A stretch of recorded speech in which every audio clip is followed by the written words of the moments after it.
ಬೇಕೇ ಬೇಕು ರಸ್ತೆ ಬೇಕು, ಬೇಕೇ ಬೇಕು, ಬೇಕೇ ಬೇಕು, ಬೇಕೇ ಬೇಕು, ಬೇಕೇ ಬೇಕು, ಬೇಕೇ ಬೇಕು, ಬೇಕೇ ಬೇಕು, ಬೇಕೇ ಬೇಕು, ಬೇಕೇ ಬೇಕು, ಜೋರಾಗಿ ದಿಲ್ಲಿವರೆಗೂ ಹೋಗ್ಲಿ. ಬೇಕೇ ಬೇಕು, ಬೇಕೇ ಬೇಕು.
ಸರ್ ದಯಮಾಡಿ ಕೇಳ್ತಾ ಇದ್ದೀನಿ, ನಾವು ಹೇಳ್ತಾ ಇದ್ದೀವಿ ಒಂದ್ ನಿಮಿಷಪ್ಪ.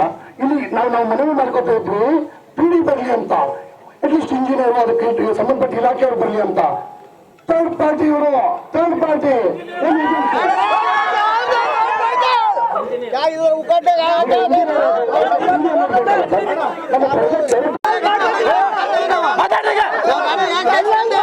ಯಾರು ಅಪಾಯಿಂಟ್ಮೆಂಟ್ ತಂದು ಕೊಡ್ತೀರಾ? ಗೌರ್ಮೆಂಟ್ ಕೊಟ್ಟು ತಂದು ಮಾಡ್ಲಿಕ್ಕೆ ಆಗಲ್ಲ ನಮ್ಗೆ.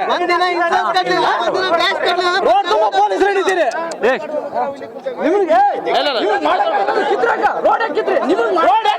ಪ್ರೊಸೀಜರ್ ಫಾಲೋ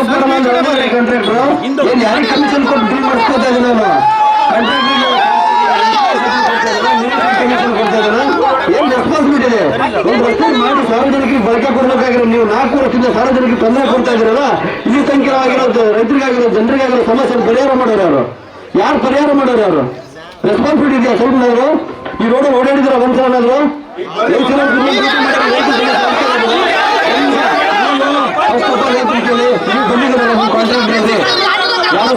ಬೈಕಲ್ಲಿ ಓಡಾಡಿ ಬೇಡ, ನೀವು ಕಾರನ್ನು ಬಿಡಿ, ಬಸ್ ಅನ್ನು ಬಿಡಿ, ಬೈಕಲ್ಲಿ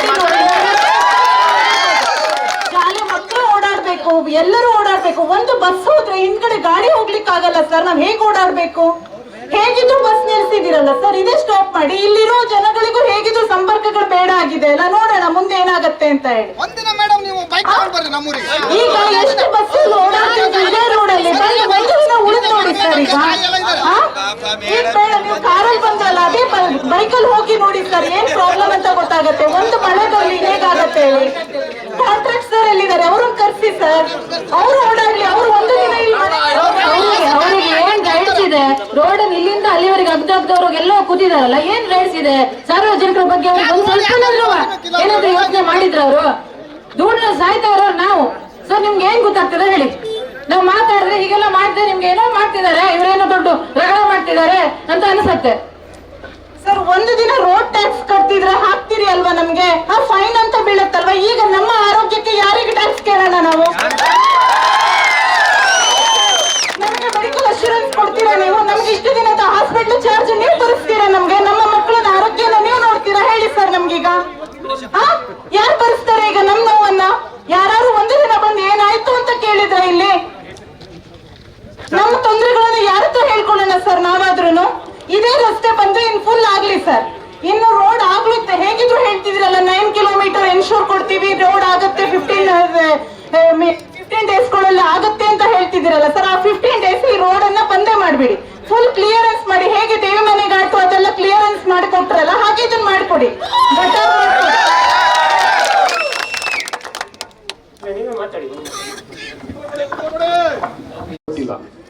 ಯಾಕಂದ್ರೆ ಅವ್ರಿಗೆ ಈ ಪರಿಸ್ಥಿತಿ ಗೊತ್ತಾಗಬೇಕಲ್ಲ, ಅವ್ರಿಗಿಲ್ಲ ಅಂದ್ರೆ ನಾವೇನ್ ಮಾಡ್ಬೇಕು? ಸೊ ನಾವು ಕೇಳ್ತಾ ಇರೋದು ಒಂದು PD ಮತ್ತು DC ಅವ್ರನ್ನ, ಅವರ ತಂದೆ ತಾಯಿನಿದ್ರೆ ಇದೇ ರೋಡಲ್ಲಿ ಕರ್ಕೊಂಡು ಹೋಗ್ತಿದ್ರ? ಈಗ ಇಷ್ಟು ದಿವಸ ಶಾಲೆಗಳು ಸ್ಟಾರ್ಟಿಂಗ್ ಆಗಿತ್ತು, ಈಗೆಲ್ಲ ಸ್ಟಾರ್ಟ್ ಆಗುತ್ತೆ ಶಾಲಾ ಕಾಲೇಜುಗಳು. ಪ್ರತಿ ದಿನ ಇಲ್ಲಿ ಸಾಕಷ್ಟು ಮಕ್ಕಳು ಇಲ್ಲಿಂದ ಓಡಾಡ್ತಾರೆ. ಅವ್ರ ಕಥೆ ಏನು? ಈಗ ಇವರು ನಮ್ಮ ಸಹೋದರಿ ಅವ್ರು ಪಿಕ್ನಿಕ್ ಕಲೆಕ್ಷನ್ ಮಾಡ್ತಿದ್ರು. ಅಪ್ ಟು ಇಲ್ಲಿ ಗೌಡಳ್ಳಿ, ಇಸ್ಲೂರ್, ಬಿಸಿಲುಕೊಪ್ಪ ಈ ರೋಡಲ್ಲಿ ಹೋಗ್ಬೇಕು ಸ್ಕೂಟಿ ತಗೊಂಡು ಹೋಗಕ್ಕಾಗತ್ತಾ ಸರ್? ನಾನು ಡೈಲಿ ಓಡಾಡ್ತೀನಿ ತಿರ್ಸಿಗೆ. ಬರ್ಬೇಕಾದ್ರೆ ಒಂದು ಬಸ್ ಬಂದ್ರೆ ಹಿಂದ್ಗಡೆ ನಾವು ಗಾಡಿ ನಿಲ್ಸಿದ್ರೆ ಕಾಡುದಿಲ್ಲ ನಮ್ಗೆ. ಹಿಂದ್ಗಡೆ ಬಂದಿದ್ದ ಬಸ್ ಓಡ್ಕೊಂಡೋದ್ರು ಯಾರು ನೋಡೋರಿಲ್ಲ. ಯಾರು ಜವಾಬ್ದಾರಿ ತಗೋತೀರಿ? ನೀವು ತಗೋತೀರಾ? ಯಾರು ತಗೋತೀರಿ? ನಮ್ಮ ಮಕ್ಳು ಮರು ಸ್ಕೂಲಿಗೆ ಹೋಗ್ತಾರೆ ಧೂಳಿಂದ. ಡೈಲಿ ಬರ್ಬೇಕಾದ್ರೆ ಮಮ್ಮಿ ಡೋರಲ್ಲಿ ನಾವು ನಿಂತ್ಕೊಂಡು ಬರ್ತೀವಿ, ಈ ತರ ರೋಡಲ್ಲಿ ನಾವು ಹೇಗೆ ಹೋಗ್ಬೇಕು ಅಂತ ಕೇಳ್ತಾರೆ. ನಿಮ್ಗೆ ಯಾರಿಗೂ ಗೊತ್ತಾಗುದಿಲ್ಲ. ನೀವು ಕಾರಲ್ಲಿ ಬರ್ತೀರಿ, AC ಹಾಕೊಂಡು ಬರ್ತೀರಿ, ಡೋರ್ ಹಾಕೊಂಡು. ನಾವು ಡೈಲಿ ಬೈಕ್ ತಿರ್ಗಾಡೋರು. ಬನವಾಸಿ ಮೇಲೆ ಕರ್ಕೊಂಡು ಹೋಗ್ತಾರೆ. ಹೌದು, ಇಲ್ಲಿ ಇದೇ ರೋಡಿಂದ ಕರ್ಕೊಂಡು ಹೋಗಿ ಒಂದು ರೋಡ್ ನಿಮ್ಗೆ ಮಣ್ಣು ಹಾಕಿದ್ದಾರೆ. ಈಗ ಒಂದು ಮಳೆ ಬಂದ್ರೆ Sirsi road first of all ಬಂದ್. ಅದು ಬಂದಾಗೋಕ್ಕಿಂತ ಅಕ್ಕಪಕ್ಕದ ಮನೆಗೆಲ್ಲ ನೀರು ನುಗ್ಗತ್ತೆ. ಏನ್ ಮಾಡ್ತೀರ? ಹೌದಾ? ರಾಜಕಾಲುವೆ ಗೊತ್ತು ನೋಡಿದಿರಾ? ಏನು ಗೊತ್ತಿಲ್ಲ ಸರ್, ಇವ್ರ ಕೈ ಏನು ಬಂದ್ರೆ ನಾವು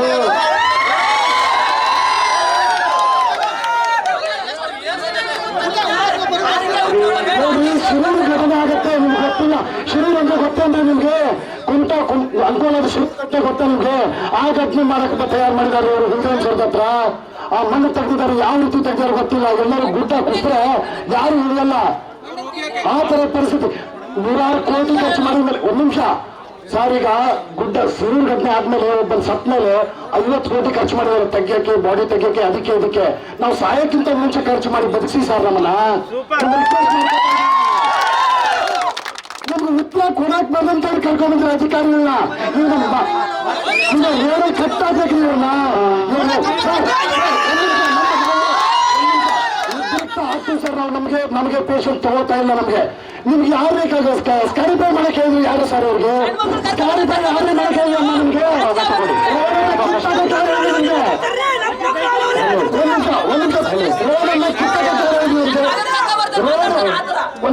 ರೋಡನ್ನ ಕಿತ್ತಾಕಕ್ಕೆ ಯಾರು ಹೇಳಿದ್ರು ಸರ್? ಅಲ್ಲಿಂದವರೆಗೂ ರೋಡನ್ನ 2 ಕಿಲೋಮೀಟರ್ ಕಿತ್ತು ತಾರ್ ಹಾಕ್ಬೋದಾಗಿತ್ತಲ್ಲ. ಟೋಟಲ್ ಕಿತ್ತಾಕಿಲ್ಲ ಅವ್ರಿಗೆ. ಮಾನ ಮರ್ಯಾದೆ ಅಧಿಕಾರಿ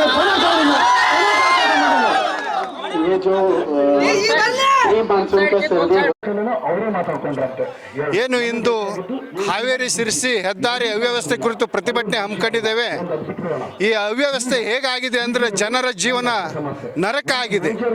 ಇನ್ನೇನು ಪಕ್ಕದ ಹಾವೇರಿ ಜಿಲ್ಲೆಯಲ್ಲಿ ಅಲ್ಲಿಯ ಸಂಸದರು ವಿಸಿಟ್ ಮಾಡಿ ಗುತ್ತಿಗೆದಾರನಿಗೆ ವಾರ್ನ್ ಮಾಡಿದಾಗ ಆಲ್ಮೋಸ್ಟ್ ಹಾವೇರಿ ಜಿಲ್ಲೆ ಸುಮಾರು ಕಾಮಗಾರಿ ಮುಗಿಸಿ ಒಂದು 5 ಕಿಲೋಮೀಟರ್ ಮಾತ್ರ ಬಾಕಿ ಇಟ್ಕೊಂಡಿದ್ದಾರೆ. ನಮ್ಮ ಜಿಲ್ಲೆಯ ಜನಪ್ರತಿನಿಧಿಗಳು ಸಂಸದವರು ಇಲ್ಲಿ ವಿಸಿಟ್ ಮಾಡದೇ ಇರೋದು ಈ ಭಾಗದ ಮತದಾರನ ದುರ್ದೈವ ಅಂತಾನೆ ಹೇಳ್ಬೋದು. ಈ ಹೆದ್ದಾರಿ ಕಾಮಗಾರಿಯನ್ನು ಆದಷ್ಟು ಬೇಗ ತಕ್ಷಣವೇ ಮುಗಿಸ್ತಿಲ್ಲ ಅಂದ್ರೆ ನಾವು ಇನ್ನೂ ಹೆಚ್ಚಿನ ಉಗ್ರ ಪ್ರತಿಭಟನೆ ಮಾಡ್ತೇವೆ. ಇಂದು ಪ್ರತಿಭಟನೆ ಅಂದ ತಕ್ಷಣ ಏನು ಸಂಬಂಧಪಟ್ಟ ಇಲಾಖೆದು KSRTC ಬಸ್ ಅನ್ನ ಡೈವರ್ಟ್ ಮಾಡಿದಾರೋ ಅದೇ ತರ ಇನ್ನು ಸ್ಥಳೀಯರಿಗೆ ಬೇರೆ ವಾಹನದ ಅವಶ್ಯಕತೆ ಮಾಡಿ ಆ ದೂರದ ಊರಿಂದ ಬರುವಂತ ಬಸ್ಗಳನ್ನ ಡೈವರ್ಟ್ ಮಾಡಿ ಬೇರೆ ರೂಟಲ್ಲೇ ಬಿಟ್ಟರೆ ಇಲ್ಲಿಯ ಜನರ ಜೀವನ ಸ್ವಲ್ಪನಾದ್ರೂ ಉಸಿರು ಬಿಡಬಹುದು ರಸ್ತೆ ಕಾಮಗಾರಿ ಮುಗಿಯುವ ತನಕ. ಮತ್ತು ತಕ್ಷಣದಲ್ಲೇ ಕಾಮಗಾರಿಯನ್ನು ಪ್ರಾರಂಭ ಮಾಡಬೇಕೆಂದು, ಇಲ್ಲದಿದ್ದರೆ ಇನ್ನೂ ಹೆಚ್ಚಿನ ಉಗ್ರ ಹೋರಾಟ ಮಾಡ್ತೀವಿ ಎಂದು ಈ ಮೂಲಕ ಎಚ್ಚರಿಕೆ ಕೊಡ್ತಾ ಇದ್ದೇವೆ. ರಾಘವೇಂದ್ರ ಕಿರುವತ್ತಿ, ಕರ್ನಾಟಕ ರಾಜ್ಯ ರೈತ ಸಂಘದ ರಾಜ್ಯ ಕಾರ್ಯದರ್ಶಿ. ಬೆಳಗ್ಗೆಯಿಂದ ಈಗ ಪ್ರತಿಭಟನೆ ಮಾಡಿದ್ದೇವೆ ನೀವು, ಅದರಲ್ಲೂ ಮಹಿಳೆಯರು ಕೂಡ ಬೀದಿಗಿಳಿದು ಬಂದು ಪ್ರತಿಭಟನೆ ಮಾಡುವಂಥ ಪರಿಸ್ಥಿತಿ ಎದುರಾಗಿದೆ.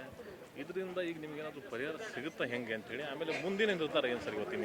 ನಾವು ಮಳೆಗಾಲ ಈಗ ಮಾನ್ಸೂನು ನಿಯರ್ಲಿ ಒಂದು 10-15 ದಿನದಲ್ಲಿ ಬರುತ್ತೆ ಅಂತ ವಿಚಾರ ಇದ್ದು ನಾವೆಲ್ಲ ನಿರ್ಧಾರ ಮಾಡಿ ಇವತ್ತು ಒಂದು ಸಾಮಾನ್ಯವಾದ ಧರಣಿ ಮಾಡಿದ್ದೀವಿ. ಇನ್ನು ನಾಳೆ ಮತ್ತು ನಾಡಿದ್ದು ಏನು PD ಬರ್ತೀನಿ ಅಂತ ಏನು ಹೇಳಿದ್ದಾರೆ ಪ್ರಾಜೆಕ್ಟ್ ಡೈರೆಕ್ಟ್ರು, ಅವ್ರು ಬಂದ ಮೇಲೆ ಕೆಲಸ ಈಗ ಸ್ಟಾರ್ಟ್ ಆದರೆ ಅವ್ರಿಗೆ ಗೌರವಯುತವಾಗಿ ನಾವು ನಡ್ಕೋತೀವಿ. ಇಲ್ಲಾಂದರೆ ಉದ್ರಿಕ್ತವಾಗಿ ಹೋರಾಟ ಮಾಡ್ತೀವಿ. ಇವತ್ತು ಸಂಬಂಧಪಟ್ಟ ಅಧಿಕಾರಿಗಳು ಯಾರು ಸ್ಥಳಕ್ಕೆ ಬಂದಿದ್ರಾ ಸರ್, ಹೇಗೆ ಅಂತ ಹೇಳಿ? ಅವರು ಇಂಜಿನಿಯರಿಂಗ್ ಡಿಪಾರ್ಟ್ಮೆಂಟ್ ಏನೋ NHI ಅವರು ಬಂದಿದ್ದರು, AC ಅವರು ಬಂದಿದ್ದರು, ತಹಸೀಲ್ದಾರ್ ಬಂದರು, ಪೊಲೀಸ್ ಡಿಪಾರ್ಟ್ಮೆಂಟ್ಸ್ ಬಂದಿದ್ರು. ಏನಾದರೂ ಉತ್ತರ ಕೊಟ್ಟರು ಸರ್? ಈಗ AC ಅವರು PD ಅವ್ರ ಕೈಲಿ ಮಾತಾಡ್ಸಿದ್ರು. ನಾವು ಎಲ್ರಿಗೂ ಜನರಿಗೆ ಕೇಳೋಂಗೆ ಮೈಕಲ್ಲಿ ಮಾತಾಡಿಸುವಂಥ ಕೆಲಸ ಮಾಡಿದ್ರು. ನಾಡಿದ್ದು ಬಂದು ನಾನು ಅದಕ್ಕೆ ಸರಿಯಾದ ಕ್ರಮ ಕೈಗೊಳ್ತೀನಿ ಅಂತ ಹೇಳಿದ್ದಾರೆ.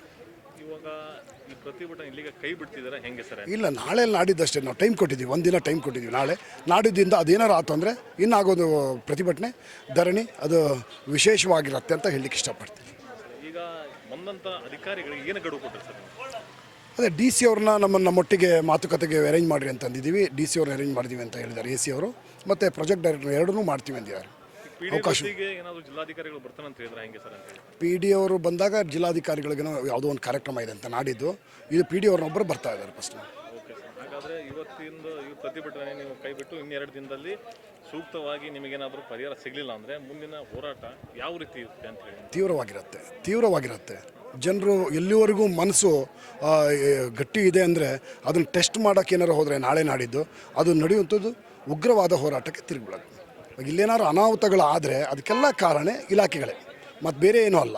ಈಗ ನೀವು ನೋಡಿದ್ರಿ ಏನು ಅಂಕೋಲದ ಗುಡ್ಡ ಕುಸಿತದಲ್ಲಿ ಎಷ್ಟು ಜನ ಸಾವನ್ನಪ್ಪಿದರು. ಆ ಪರಿಸ್ಥಿತಿ ಈಗ ಇಸ್ಲೂರು ಮತ್ತು ಆ ಭಾಗದಲ್ಲಿ ಅಂಥ ಪರಿಸ್ಥಿತಿ ಇದೆ. ತಕ್ಷಣ ಅವರು ಕ್ರಮ ಕೈಗೊಳ್ಳಲಿಲ್ಲ ಅಂದರೆ ನಾಳೆ ಎಲ್ಲ ನಾಡಿದ್ದು ಅದಕ್ಕೆ ಹೋರಾಟಕ್ಕೆ ರೆಡಿ ಮಾಡ್ತೀವಿ. ಮತ್ತು ನಿಮ್ಮ ಹೆಸರು ಸರ್? ಸುನಿಲ್ ನಾಯ್ಕ್ ಅಂತ. ಥ್ಯಾಂಕ್ಸ್.